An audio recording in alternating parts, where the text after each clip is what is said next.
नमस्कार दोस्तों, आप सभी का स्वागत है अपने ही चैनल जीके माध्यिका पर। दोस्तों, आज के इस वीडियो में टीसीएस द्वारा 2018 के ग्रुप डी एग्ज़ाम में फिजिक्स से 12 क्वेश्चन देखेंगे। दोस्तों, वीडियो के लास्ट तक बने रहिएगा क्योंकि आपके आगे आने वाले ग्रुप डी एग्ज़ाम में इस टाइप के क्वेश्चन देखने को मिल सकता है। तो चलिए दोस्तों, शुरू करते हैं पहले प्रश्न से। दोस्तों, पहला प्रश्न है, यदि कोई व्यक्ति 12 न्यूटन के एक स्थिर बल से 4 मीटर चलता है तो उसके द्वारा किया गया कार्य क्या होगा। दोस्तों, उसके द्वारा किया गया कार्य क्या होगा, कार्य निकालना है यानी वर्क निकालना है। तो दिया गया क्या क्या चीज़ दोस्तों, 12 न्यूटन फोर्स दिया गया है और 4 मीटर चलता है यानी विस्थापन दिया गया है। तो वर्क बराबर क्या होता है, वर्क बराबर होता है बल गुने विस्थापन यानी एफ गुने एस होता है। तो एफ का वैल्यू कितना दिया गया है, 12 न्यूटन दिया गया है और एस का वैल्यू कितना दिया गया है, विस्थापन 4 दिया गया है। तो 12 चौके 48, 12 चौके 48 जूल हो जाएगा। ऑप्शन नंबर ए में दिया गया है, ऑप्शन ए सही हो जाएगा। ठीक है दोस्तों, अगला प्रश्न देखते हैं। दोस्तों, अगला प्रश्न है, 10 केजी के एक पिंड को 30 मीटर की ऊंचाई पर ले जाकर फिर उसी स्थान पर लाया जाता है जहां से वह चला था, तो कार्य क्या होगा।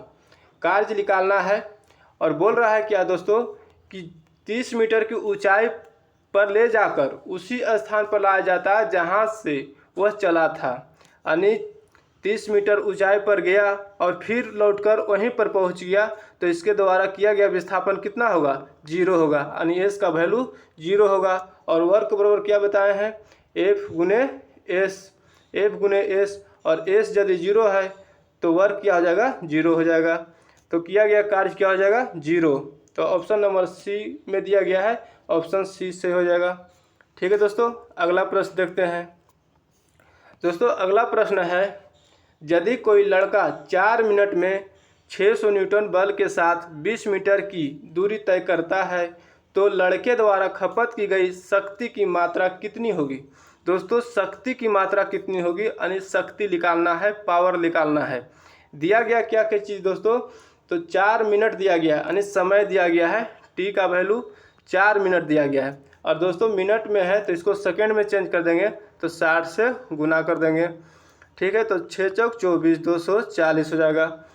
अब 600 न्यूटन क्या दिया गया, बल दिया गया है यानी फोर्स दिया गया है 600 न्यूटन, 600 न्यूटन फोर्स दिया गया है। 20 मीटर की दूरी तय करती है, दूरी तय करता है यानी विस्थापन एस का वैल्यू दिया गया है 20 मीटर। निकालना है शक्ति। दोस्तों, शक्ति बराबर क्या होता है, यानी पावर बराबर होता है वर्क बटा टाइम, कार्य बटा समय। अब दोस्तों यहाँ पर कौन फार्मूला लगेगा, तो वर्क का कौन फार्मूला लगेगा, यदि एफ और एस मालूम है तो एफ एस अभी बताए हैं और बटा टी हो जाएगा। तो एफ का वैल्यू दिया गया है 600 और एस का वैल्यू 20 दिया है और टी का वैल्यू कितना है 240। अब इसी को काटेंगे तो दोस्तों कट जाएगा 0 से 0, 2 से काटेंगे 24 को 12 बार में, 12 पचे 60, 50 बार में इस कट गया यानी कितना आ गया दोस्तों, 50 आ गया, 50 आ गया। शक्ति आ गया 50 यानी 50 वाट हो जाएगा। तो ऑप्शन नंबर बी में दिया गया है, ऑप्शन बी सही हो जाएगा। ठीक है दोस्तों, अगला प्रश्न देखते हैं। दोस्तों, अगला प्रश्न है, 50 केजी के भार का एक लड़का 40 सीढ़ियाँ 10 सेकंड में चढ़ता है। यदि प्रत्येक सीढ़ी की ऊंचाई 15 सेंटीमीटर है तो उसकी शक्ति ज्ञात कीजिए। इस बार भी दोस्तों शक्ति निकालना है यानी पावर निकालना है। सबसे पहले दिया गया क्या क्या चीज़, तो 50 केजी दिया गया है भार यानी द्रव्यमान दिया गया है, मास का वैल्यू एम का वैल्यू 50 केजी दिया गया है। 40 सीढ़ियाँ चढ़ता है 10 सेकंड में यानी टाइम कितना दिया गया है, 10 सेकंड।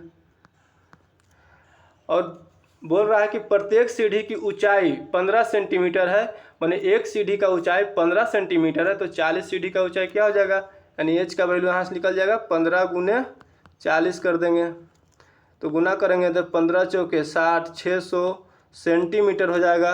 अब 200 सेंटीमीटर दिया गया है तो इसको हम मीटर में चेंज कर देंगे तो 100 से भाग देंगे तो कितना मीटर आ जाएगा, 6 मीटर आ जाएगा।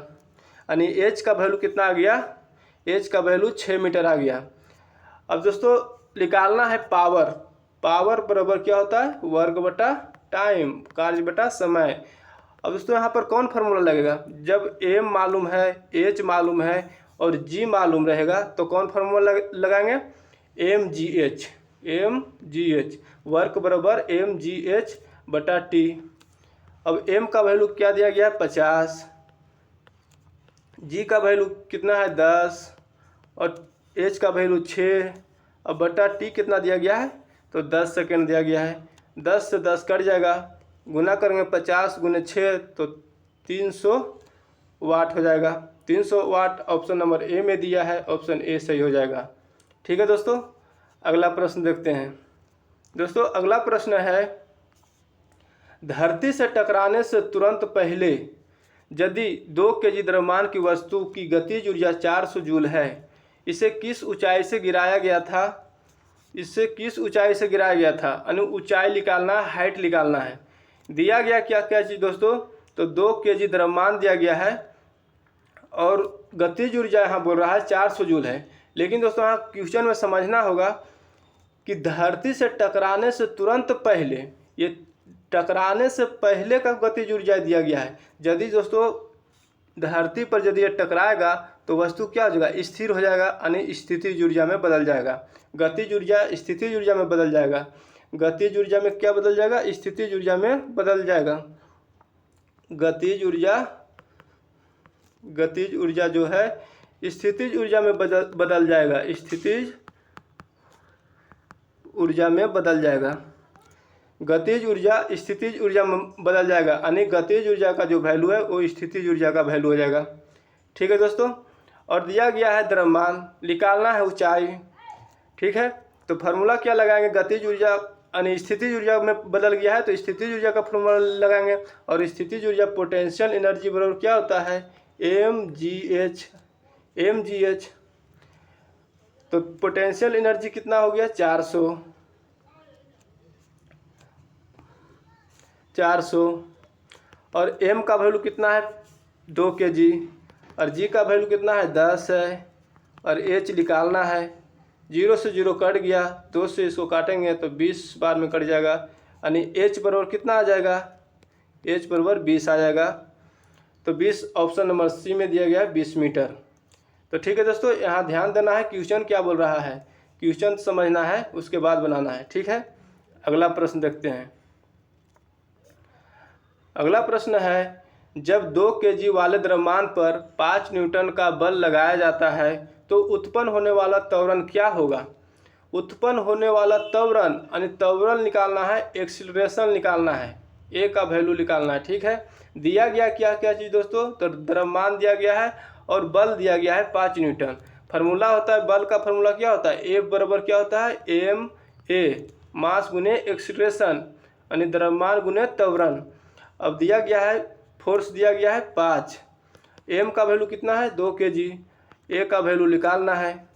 ए बराबर क्या हो जाएगा 5/2 हो जाएगा। इसी को पॉइंट में करेंगे तो 2 दूनी 4, 2 पच्चे 10 मीटर पर सेकेंड स्क्वायर हो जाएगा। ऑप्शन नंबर ए में दिया है, ऑप्शन ए सही हो जाएगा। ठीक है दोस्तों, अगला प्रश्न देखते हैं।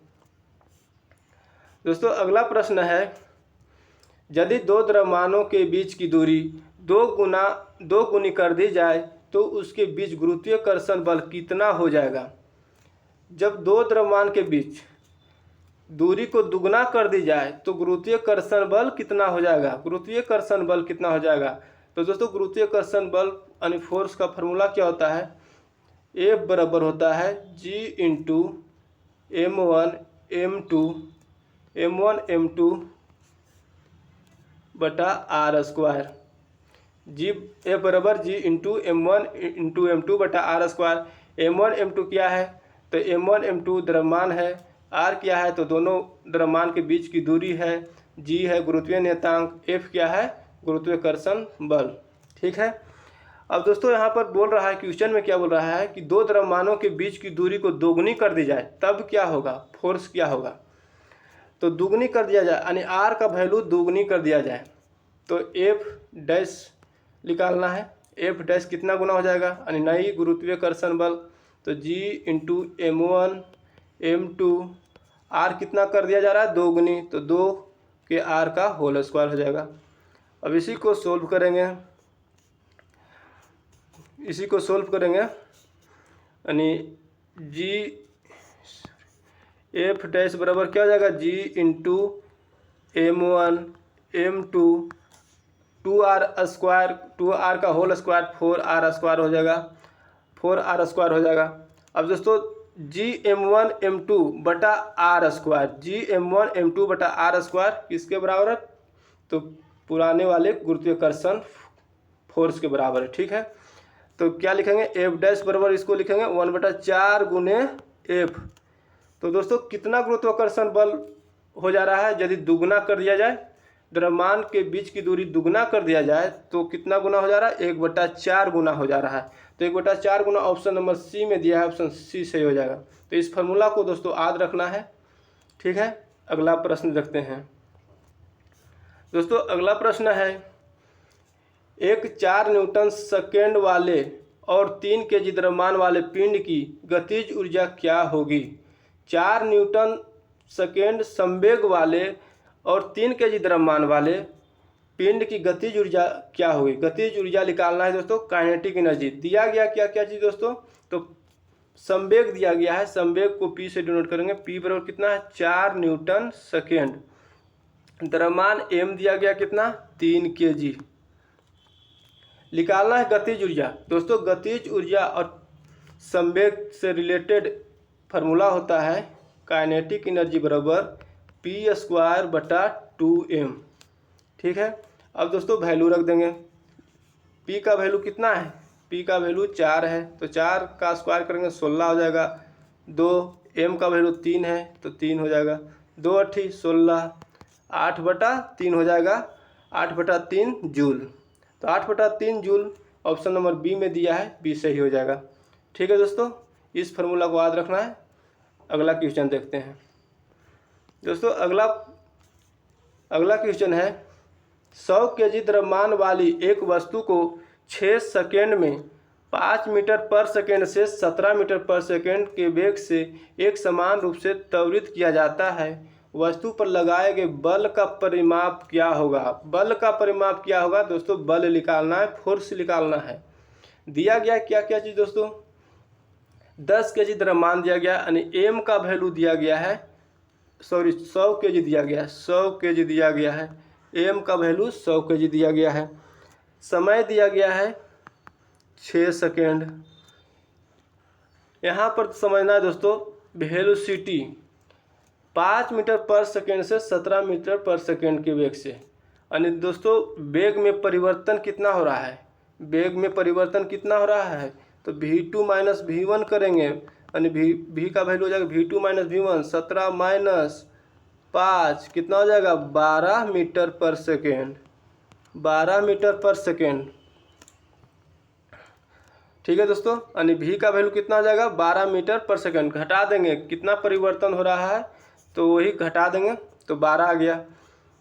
अब दोस्तों मालूम क्या क्या हो गया, मास मालूम है, समय मालूम है, वेलोसिटी मालूम है, निकालना है फोर्स, निकालना है बल, निकालना है। और दोस्तों बल का फार्मूला क्या होता है, F बराबर ma, F बराबर ma होता है, यानी मास गुने एक्सेलरेशन।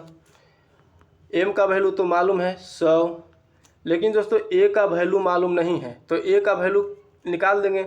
इसका फार्मूला A बराबर क्या होता है V/T, यानी A बराबर दोस्तों होता है V/T, V/T होता है।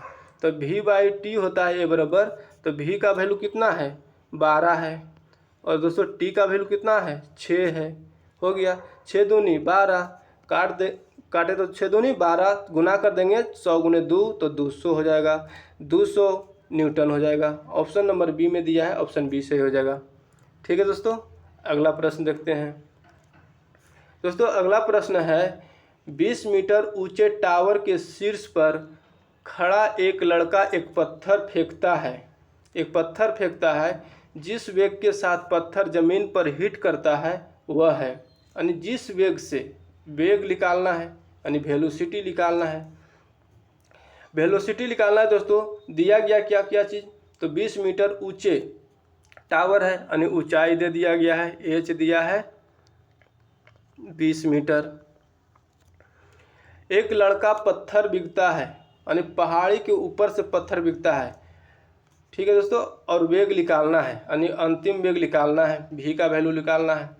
तो दोस्तों जब कोई वस्तु ऊपर से बिका जा रहा है और पहाड़ पर स्थिर से बिका रहा है यानी यू का वैल्यू क्या हो जाएगा, 0 हो जाएगा, और भी का वैल्यू हमको निकालना है, एच का वैल्यू मालूम है। दोस्तों गति के तीसरे समीकरण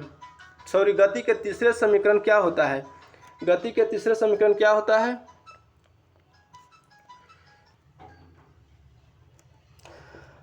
अब दोस्तों गति के तीसरे समीकरण क्या होता है, गति के तीसरे समीकरण होता है v स्क्वायर बराबर u स्क्वायर प्लस 2gh होता है, 2gh। अब दोस्तों यहाँ पर g का फंडा है, g क्या लेंगे, यदि दोस्तों पत्थर ऊपर से नीचे यानी ऊपर से नीचे फेंका जाता है तो g पॉजिटिव लेंगे, यदि नीचे से ऊपर फेंका जाएगा तो g नेगेटिव लेंगे, यदि ऊपर से नीचे फेंका जाएगा तो प्लस g लेंगे, और नीचे से यदि ऊपर फेंका जाएगा कोई पत्थर तो माइनस g लेंगे, ठीक है। तो यहाँ पर दोस्तों फार्मूला ए होता है और g का वैल्यू यहाँ पर क्या लेंगे, प्लस ही लेंगे, तो ये प्लस में रह जाएगा। लेकिन यदि नीचे से ऊपर पत्थर फेंका जाता तो यहाँ पर हम नेगेटिव लेते हैं, यू स्क्वायर माइनस 2gh करते हैं, ठीक है। अब दोस्तों वैल्यू रख देंगे, v का वैल्यू निकालना है, u का वैल्यू कितना है, 0 है, तो 0 हो जाएगा, बच गया 2gh, 2g का कितना है 10 है, और h का कितना है, h का है 20, इसी को गुना करेंगे तो 400 हो जाएगा। अब दोस्तों यहाँ पर v स्क्वायर है, यदि v बराबर निकालना है तो √400 हो जाएगा, और 400 का कितना हो जाएगा, 20 हो जाएगा। तो ऑप्शन नंबर ए में दिया है 20 मीटर पर सेकंड, ऑप्शन ए सही हो जाएगा, ठीक है दोस्तों। अगला प्रश्न देखते हैं। दोस्तों अगला प्रश्न है, यदि किसी पिंड का संवेग n गुना कर दिया जाए तो उसकी गतिज ऊर्जा क्या हो जाएगी। क्या बोल रहा है, यदि किसी पिंड का संवेग n गुना कर दिया जाए तो उसकी गतिज ऊर्जा क्या हो जाएगी, गतिज ऊर्जा क्या हो जाएगी। तो फार्मूला बताएं दोस्तों, गतिज ऊर्जा संवेग से रिलेटेड फार्मूला काइनेटिक एनर्जी बराबर p²/2m बताए हैं अभी।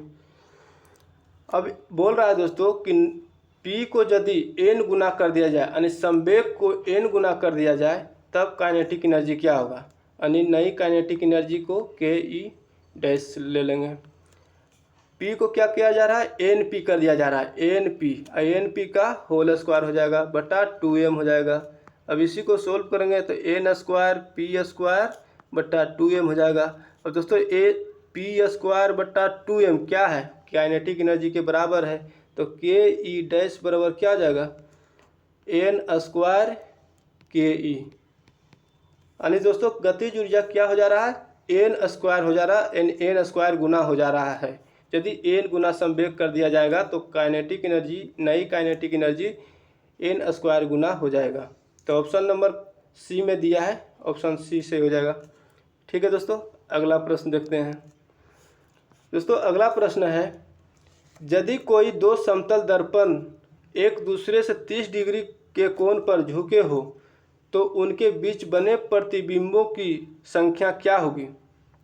उनके बीच बने प्रतिबिंबों की संख्या यानी प्रतिबिंब की संख्या निकालना है। दो समतल दर्पण है और एक दूसरे से 30 डिग्री के कोण पर झुके हुए हैं, ठीक है दोस्तों।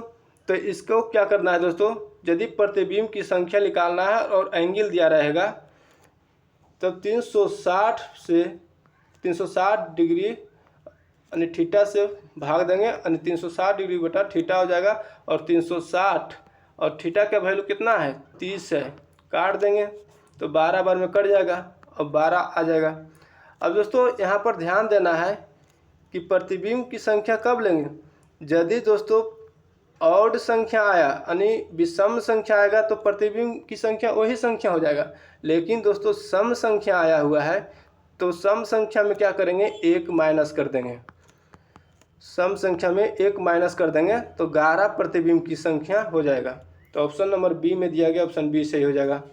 क्या ध्यान रखना है दोस्तों, अगर दोस्तों इवेन संख्या है यानी सम संख्या आएगा तो 1 घटा देंगे, और यदि विषम संख्या आएगा तो वही प्रतिबिंब की संख्या हो जाएगा।